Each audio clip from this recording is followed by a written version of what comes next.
Dans cette vidéo, je vais vous parler de voyage et autisme, parce que c'est pas toujours évident du tout pour les autistes de voyager, et notamment en avion. Donc j'ai eu récemment l'occasion de faire cette expérience qui a été un peu douloureuse pour moi, et j'ai envie de partager avec vous des petites astuces, des petites choses sur lesquelles vous pourriez mettre votre attention, peut-être pour aider votre entourage autiste, les enfants autistes qui peuvent voyager ou pour vous-même. J'ai trouvé des ressources aussi sur internet, vous pourrez chercher par vous-même, il y en a pas mal. Je vous mettrai des liens dans les commentaires. Alors la première chose à dire, c'est que ça serait bien de préparer le voyage en amont. Bon, ça paraît une évidence, mais encore plus pour les personnes autistes, notamment les enfants autistes. Parce que vous avez beau bien connaître votre enfant, il peut y avoir des surprises, des choses inattendues. Comme des bonnes surprises d'ailleurs, hein, parce que mon enfant ado, par exemple, je me suis dit qu'il n'allait pas pouvoir prendre l'avion avec toutes ses difficultés, il est autiste. Et en fait, super bonne surprise, il a adoré, tout s'est super bien passé. Et moi, de mon côté, je me suis dit, bon, bah ça va aller, j'ai déjà pris dans ma vie, je sais que l'aéroport est un peu difficile, mais j'ai fait une crise. Première chose, bien sûr, la destination du voyage. Alors, si votre enfant ne supporte absolument pas la chaleur, c'est peut-être pas la peine d'envisager avec lui un voyage à la chaleur. S'il ne supporte pas le froid, ben pareil, si vous êtes obligé d'aller dans cette destination, eh bien, essayez de prévoir vraiment tout ce qu'il lui faudra pour pouvoir se réconforter. Alors je pense par exemple à des petites bouillottes sur lesquelles, vous savez, on appuie sur une pastille et ça chauffe un petit bloc qu'on peut mettre dans sa poche, qui peut être rassurant pour lui, des doublures de vêtements pour qu'il puisse en enlever, en remettre perpétuellement. Enfin voilà, je vous incite vraiment à réfléchir sur concrètement qu'est-ce qu'on va pouvoir faire pour l'aider à supporter ça. Mais en priorité, prévoir un voyage qui est déjà à la base pas contraire à ses besoins. Alors des fois, quand on va dans un pays étranger, par exemple, on a envie de visiter une grande ville qui est super belle, importante à voir. Et si votre enfant ne supporte pas la ville, je parle des enfants, mais encore une fois, ça s'adresse aussi à vous-même si vous êtes autiste, ça va pas vraiment être un bon choix. Donc on va avoir tendance à dire, allez, il faut. Mais est-ce que vraiment visiter cette ville est tellement important que le bien-être de votre enfant va être fortement impacté, ou alors vous pourriez éventuellement revenir tout seul, en couple, avec des amis, visiter cette ville une autre fois. Mais si vous y tenez vraiment et que vous arrivez à négocier ça avec votre enfant, encore une fois, vous pouvez prévoir tout ce qui va faire en sorte pour lui d'être confortable. Disons pas confortable, mais le moins pire possible. Casque anti-bruit incontournable, des fidgets, prévoir des endroits de repli dans la ville, prévoir des choses qui vont lui plaire à lui, qui vont peut-être jalonner le parcours dans la ville pour essayer de l'aider à supporter certaines étapes. Mais encore une fois, moi j'aime pas quand on force comme ça, parce que l'enfant va pas forcément le montrer sur le coup, il va avoir des difficultés qu'il va intérioriser des fois avant que ça pète, et quand ça pète, il aura vraiment supporté beaucoup. Et le lendemain, ça peut être le shutdown, le soir même, et pourrir les vacances. En fait, ce que je vous suggère, c'est de prévoir carrément le voyage pour la personne autiste, en fonction de la personne autiste. Qu'est-ce qu'elle aimerait, où elle aimerait aller. Vous connaissez un peu ses goûts, essayez de réfléchir à une destination qui colle le plus possible avec ses besoins de routine, ses habitudes, ses centres d'intérêt. Du moment qu'il y a ses centres d'intérêt, il peut dépasser vraiment toutes les difficultés qu'il pourrait avoir, parce qu'il le voudra, il sera motivé lui-même pour aller à la découverte de choses intéressantes qui lui parlent vraiment. Et bien sûr, essayez de donner satisfaction aussi aux autres membres de la famille. Donc c'est toute une réflexion qu'il faut avoir avant de choisir votre destination sur un coup de tête parce que vous avez trop envie de visiter ce pays-là ou cette région-là. Ça vaut le coup de se poser, parce que sinon ça peut être complètement raté. Alors ce voyage va être totalement une perte de repères, une perte de routine, qui sont des choses très importantes pour les personnes autistes. Donc si la personne autiste accepte de faire ce voyage ou décide par elle-même de faire ce voyage, il est super important de mettre toutes les chances de son côté pour qu'elle enlève le plus de difficultés possible et qu'il en reste, entre guillemets, que, parce que ça peut être beaucoup déjà, les choses qui arriveraient à l'improviste, les difficultés rencontrées qui n'ont pas été prévisibles. Donc si tout le reste, vous avez réussi à anticiper le plus possible, à prévoir comment intégrer les routines dans le voyage, déjà ça se passera peut-être mieux. Pour ce qui est du logement, alors nous ce qu'on a fait, c'est qu'on loue par Airbnb ou d'autres plateformes des logements déjà entiers, parce que moi je sais que je ne peux pas arriver à vivre dans une chambre chez l'habitant, parce que ça va être vraiment trop compliqué socialement pour moi, et par rapport à ma sécurité, à mes besoins de repli. Il faut absolument que j'ai vu les photos avant du lieu. j'irai jamais sans voir les photos. Et ça suffit encore pas des fois parce que j'ai beau scruter sur les photos le moindre détail. Je suis une ancienne photographe professionnelle, je connais les angles de prise de vue, je connais les trucs pour cacher des choses.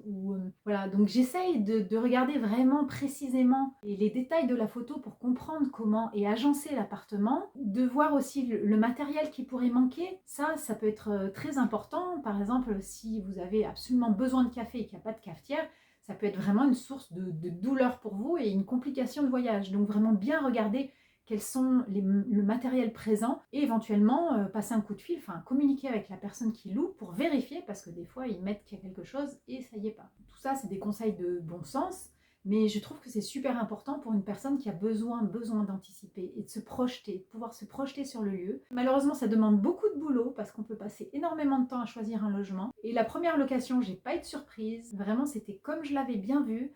Et la deuxième location, par contre, j'ai pas vraiment tenu compte d'un ou deux commentaires que j'avais lus. J'ai pris le risque et en fait, ils avaient raison. Ça, c'est un deuxième truc après avoir vu les photos. Vous pouvez lire tous les commentaires, il y en a des fois 40, 100, voilà, donc vous voyez jusqu'où vous pouvez le faire. Vraiment, portez votre attention sur les moindres détails. Si une personne dit oui, c'était bien, mais un peu bruyant, alors que vous ne supportez pas du tout le bruit. Vous dites pas, ouais, il n'y a qu'une personne qui l'a dit. Non, c'est peut-être que cette personne est sensible comme vous et que ça a été difficile pour elle. Donc là, par exemple, pour la deuxième location, c'était tache sur la moquette. Et en fait, quand on est arrivé, c'était vraiment terriblement sale et dégoûtant. Ça a été vraiment dur pour moi. Une personne sur 70 avait mis, il a fallu nettoyer le frigo en arrivant, c'était pas vraiment facile, agréable en revenant de voyage.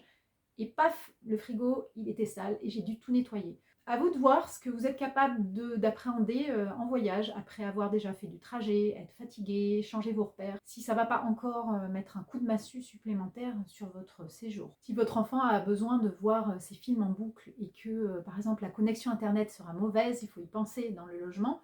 Pensez bien à emmener un lecteur DVD ou alors tout télécharger à l'avance. Vraiment, encore une fois, anticiper. Essayez de faire peut-être de cartographier sa chambre ou son endroit préféré, qu'est-ce qu'il aime chez lui. De noter tous les éléments qui sont importants, point de vue sensorialité, la lumière, les couleurs, la température, les odeurs, et tout ça pour pouvoir lui recréer sa bulle dès qu'il arrivera, ou vous, pour adulte autiste. Par exemple, moi j'ai emmené mes huiles essentielles de lavande et j'ai pas du tout regretté parce que c'était vraiment apaisant de sentir cette odeur qui me rappelait des bons moments à la maison. Ça peut être même primordial en cas de crise d'angoisse, je m'en suis servie. Si votre enfant a besoin de beaucoup de stimulation colorée, vous pouvez aller dans un magasin de tissus, lui faire un petit carnet de chutes de tissus qu'il aime toucher ou qui sont chatoyantes ou couleurs chatoyantes, qu'il peut emmener même dans son sac pendant le voyage. Vous pouvez aussi emporter vos couverts préférés, votre assiette préférée, des objets du quotidien qui sont vraiment importants pour vous. Et là-dessus, je tiens à attirer votre attention sur une grosse erreur que j'ai faite. Comme on a pris des compagnies aériennes low cost, il a fallu réduire vraiment les bagages. Et ça, je pense que ça vaut vraiment le coup de mettre plus d'argent pour payer un bagage en soute, mais pouvoir emmener vos repères. Ça a été très difficile pour moi, ne serait-ce que mes bouteilles de shampoing. Je suis habituée au design sur la bouteille. Il a fallu que je transfère tout dans des tout petits flacons. Et je l'ai vraiment regretté. Ça a été très dur pour moi de laisser mes repères ou ma grosse brosse à cheveux. J'ai dû en prendre une petite. Lésinez pas sur la quantité de bagages. Payez en plus. Ça vous permettra vraiment d'être beaucoup plus tranquille pour que votre enfant vive ce séjour plus sereinement. Et vous aussi avec. Idem, s'il y a des objets auxquels il est attaché, vous savez qu'il les aime vraiment. On a tendance à dire en tant que parent, non, on ne va pas emmener ça quand même en voyage, c'est trop encombrant. Réfléchissez bien. Ce à quoi il tient vraiment, qui est très rassurant pour lui, laissez-le préparer ses affaires. S'il y a trop, prenez un bagage en soute supplémentaire. Ça peut vous sauver le séjour, qu'il ait ses objets, sa valise d'objets rassurants. À l'étranger, il y a parfois des difficultés pour trouver les aliments auxquels on est habitué. Si vous partez longtemps, on ne peut pas emmener toute une caisse d'aliments. En plus, il faut vérifier à la douane ce qui est autorisé ou pas de transporter d'un pays à l'autre. Par contre, vous pouvez emmener des petites choses, un ou deux petits chewing-gums, son bonbon préféré, lui faire un sac comme ça avec des choses qu'il va pouvoir retrouver gustativement. Pensez aussi à la couverture lestée. Dans certains hôtels ou espaces de location, il n'y a pas forcément de couverture lourde. Et des fois, on n'arrive pas à dormir quand on n'a pas une couverture lourde sur soi. Donc ça peut être important de l'emmener. Ça rajoute du poids dans les bagages. Pour revenir sur les images d'un lieu de location avant de le réserver, pensez aussi à essayer d'avoir tous les indices possibles pour comprendre où ça se situe parce qu'il ne vous donne pas l'adresse d'emblée. J'ai réussi à le faire et j'ai pu voir par Google Maps que la deuxième location, justement, celle qui avait des soucis, elle était absolument pas placée comme on le pensait. On l'a pensée au milieu de la campagne et en fait, elle avait des voisins très proches, il y avait une route très passante et heureusement que j'ai pu voir sur Google Maps avant pour pouvoir me préparer à l'idée et choisir en toute connaissance de cause. Même si le mieux, c'est vraiment d'être très très rigoureux sur vos critères. La moindre chose que vous pensez ne pas tolérer, surtout si vous restez plusieurs jours dans un lieu, prenez pas la location, il y en a d'autres. Il y a deux possibilités, c'est prendre une location au même endroit sur toute la durée du séjour ou à plusieurs endroits, même si vous logez dans la même ville. Parce que changer au milieu, moi, ça m'a rassurée de me dire, ok, si je supporte pas le premier logement, c'est bon, il y en a un deuxième après. Et en même temps, dans le deuxième logement, il avait beau être pourri, j'ai fini par m'habituer en posant mes objets à la bonne place, en changeant des meubles de place, en créant ma routine et j'avais presque du mal à le quitter après. Donc c'est à vous de voir un peu, de questionner peut-être votre enfant s'il peut communiquer là-dessus, sur ses préférences et voir ensemble quoi décider par rapport à ça. Là, je viens d'en toucher un mot, mais ce qui est super important, c'est en arrivant, sans attendre, laissez votre enfant ou vous-même autiste installer le logement. Changez des meubles de place, changez des objets, faites disparaître des objets qu'il n'aime pas. Demandez-lui comment ça se passe pour lui dans cette pièce. Est-ce qu'il aime des objets? S'il y a quelque chose qu'il aime, le poser à un endroit plus valorisé. Changez les lumières, la place des lumières. Bref, quand vous arrivez, vous pouvez aménager complètement à sa façon pour que vraiment ils se disent « Ah, je suis content d'être là ». Essayez de ne pas minimiser les choses qu'il vous dira, genre « Oh, l'escalier grince, la porte grince ». Par exemple, moi, j'ai dû mettre de l'huile de cuisine dans une porte qui grinçait. Je savais que j'aurais pas pu supporter tout le séjour. Essayez de trouver des trucs en le questionnant vraiment dès qu'il arrive et ensuite revoir un peu au bout d'un jour, par exemple. Tiens, comment tu te sens? Ça va toujours? Il y a des choses que tu voudrais changer? Laissez-le installer ses objets où il en a envie. Laissez-le installer les choses dans le frigo. Parce que moi, par exemple, c'est très important. Je mets les desserts à gauche, la viande sera plutôt en bas. Laissez-le faire tout ça pour que quand il va évoluer dans ce logement, il va pouvoir avoir ses propres repères et se sentir complètement détendu. Encore une fois, il ne s'agit pas de vous oublier. Essayez de trouver des compromis pour les choses pour lesquelles c'est très important pour vous. Et le reste, si c'est pas important, ça vaut pas la peine de se battre. Autant qu'il soit bien et vous aussi. Une fois qu'il a placé ses objets, évitez vraiment de les déplacer. Par exemple, il a mis sur une table de nuit un verre d'eau. Allez pas lui prendre pour le laver sans lui en parler. Je pense que vous le savez si vous avez un enfant autiste. S'il a posé un doudou sur le canapé, essayez de le laisser en place ou alors de l'avertir, je vais changer de place ton doudou parce que ça peut faire une crise de plus que d'habitude parce qu'il est dans un environnement insécure pour lui. L'enfant peut avoir son espace dans la location où il sait que personne ne touchera ses affaires. Ça peut être juste une chaise dans un coin. Ça, c'est ta chaise. Là, il y a ta petite table, tu poses tous tes objets, personne ne s'assiera sur ta chaise, c'est ton plaid, c'est ton endroit à toi.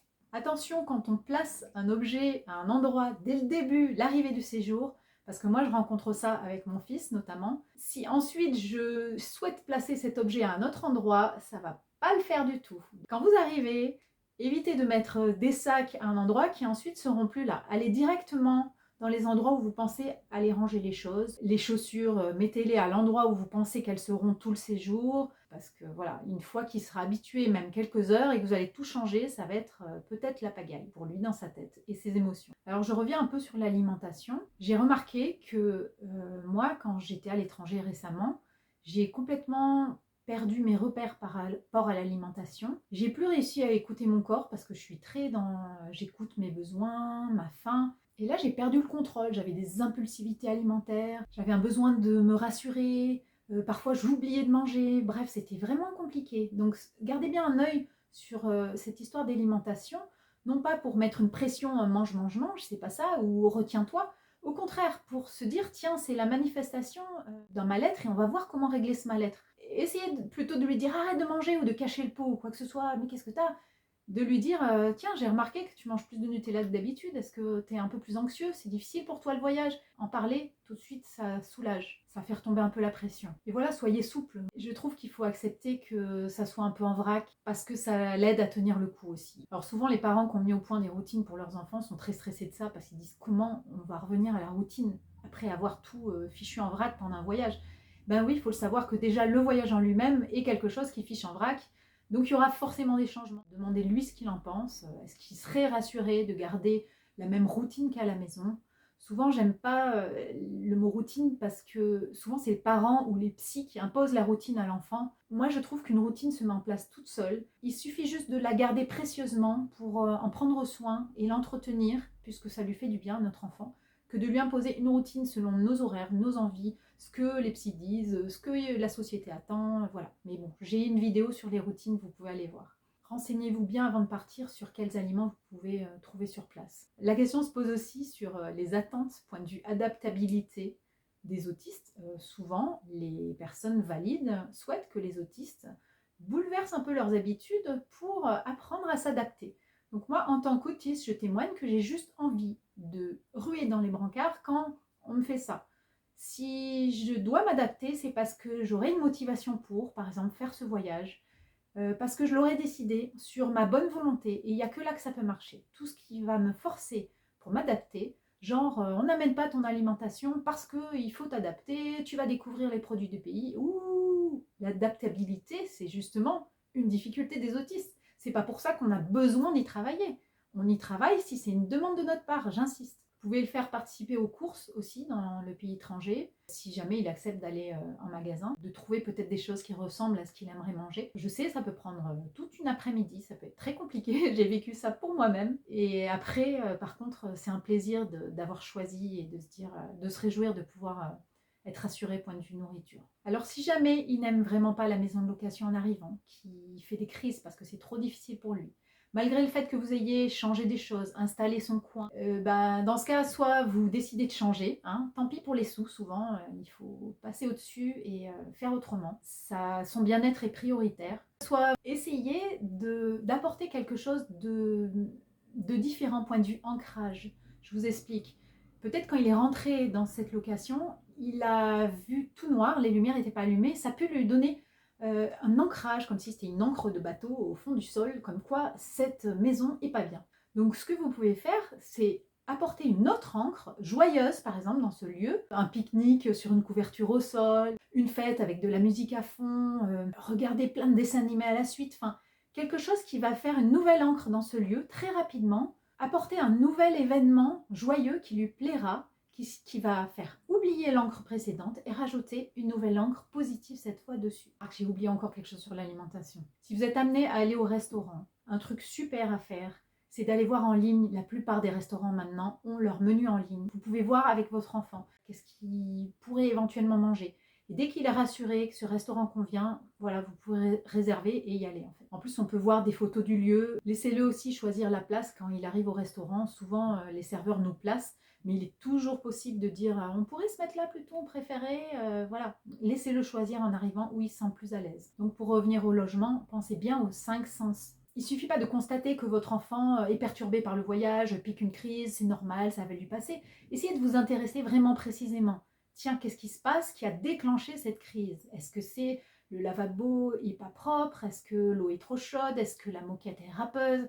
Est-ce qu'il n'aime pas les couleurs? Je vous l'ai dit, essayez de rectifier ces petites choses. Des fois, ça ne tient pas grand-chose, mais c'est tellement utile pour nous autistes. Prenez ça au sérieux et allez creuser vraiment la difficulté en particulier. Qu'est-ce qui lui arrive là maintenant? S'il ne supporte pas la cuisine, on peut très bien manger sur un lit dans une chambre en mettant une nappe dessus par exemple. S'il veut lire son histoire du soir couché dans la baignoire, et ben qu'il lise couché dans la baignoire. C'est vraiment important qu'il s'approprie le lieu. En fait. Vous pouvez aussi envisager de faire des gestes symboliques qui pourraient chasser les énergies négatives du lieu qu'il n'aime pas. Moi j'aime bien quand je me sens pas bien dans un lieu, ouvrir grand les fenêtres et faire des grands gestes comme ça pour chasser. Allez, sortez les énergies des gens d'avant, les odeurs, tout ça que j'aime pas. Je renouvelle l'air, je pense à des choses positives, j'amène en pensée des fleurs des champs, de la rivière et je remplis ce lieu de tout ça. Vous pouvez vraiment aider votre enfant à le faire, avec vous et ça peut même beaucoup l'amuser et l'aider à peut-être sortir d'une crise ou désamorcer un début de crise qui pouvait arriver. Et ça peut être utile aussi de visualiser un ami, un parent, quelqu'un qu'il aime bien, qui serait venu dans ce lieu. Moi, c'est ce que j'ai fait dans le deuxième lieu. En fait, il y avait des escaliers en colimaçon peints en noir qui étaient vraiment glauques pour moi. Et j'ai imaginé des enfants en train de courir dans ces escaliers, de se parler d'une pièce à l'autre, d'en haut en bas, de jouer. Et ça m'a rendue tellement joyeuse que j'ai vraiment réussi à désactiver cet ancrage négatif et en mettre un positif. Alors après, comme j'ai fait allusion tout à l'heure, le problème peut être que, après avoir eu du mal à s'adapter à ce lieu, on n'arrive plus à le quitter. Et ça peut être difficile de dire, c'était ta maison pendant quelque temps, l'enfant ou même l'adulte autiste ne réalise pas toujours que ça va s'arrêter bientôt et qu'on va repartir et reprendre nos habitudes à la maison alors qu'on était bien là où on est. Alors dire mais on reviendra, t'inquiète pas. Non, ça suffit pas. Ce que j'ai trouvé, moi, comme truc, c'est de prendre en photo tous les endroits que j'ai aimés, en fait. Ça peut être pareil, la robinetterie, le mécanisme de la chasse d'eau, le paysage par la fenêtre. J'essaye de prendre en photo tout pour pouvoir vraiment le garder avec moi. C'est comme si je l'emmenais. C'est vraiment précieux et je sais qu'à un moment, si ça me manque, je peux retrouver ces photos. Idem si votre enfant est plutôt auditif ou si vous êtes plutôt auditif, pensez à enregistrer le grincement de la porte que vous aimiez pas, mais finalement vous y êtes fait et maintenant vous y êtes attaché. Oui, c'est compliqué l'autisme. Ou le chant des oiseaux le matin, par la fenêtre. Ou juste l'ambiance un soir quand vous jouez à des jeux de société. Quand j'avais pas d'appareil photo du temps où les téléphones portables n'existaient pas, je suis vieille, je dessinais les lieux en fait. Je me mettais sur mon lit, je dessinais aussi mes pieds que je voyais, exactement comme je voyais. Ça me faisait vraiment du bien de pouvoir garder ce souvenir précieux. Alors en plus, vous pourrez vous en resservir comme des ancrages positifs pour d'autres situations plus tard, quand il sera rentré chez lui. Par exemple, s'il a une difficulté, qu'il ne se sent pas très bien, de dire tiens, tu as envie de regarder les photos des vacances? Allez, viens, tu veux écouter le son de la chasse d'eau que tu aimais bien? Ouais. Ça peut être vraiment utile comme outil à garder précieusement pour ces moments-là. Alors maintenant, c'est l'étape, il faut imaginer rentrer chez soi. Donc, je vous suggère la même chose. Ayez des photos de sa chambre, ayez des photos de ses objets préférés, ou de certains objets qu'il aime, qu'il n'a pas pu emmener, de son décor de tapisserie, de papier peint, d'une lampe qu'il aime. Prenez tous ces objets en photo avant de partir. Mais en tout cas, au moment de repartir, ça peut redonner l'excitation de se dire ok, le voyage en avion, par exemple, va être difficile, mais derrière, je vais retrouver tout ça. Et ça peut donner la motivation de traverser la difficulté pour retrouver ce qu'il aime vraiment. Après, ça a aussi l'effet inverse de le rendre très impatient et ça peut causer des difficultés et des crises aussi, l'impatience de rentrer. À vous de voir avec lui, qu'est-ce qui t'aiderait plus, ça ou ça? La deuxième partie de la vidéo va traiter de l'avion, l'aéroport, le voyage.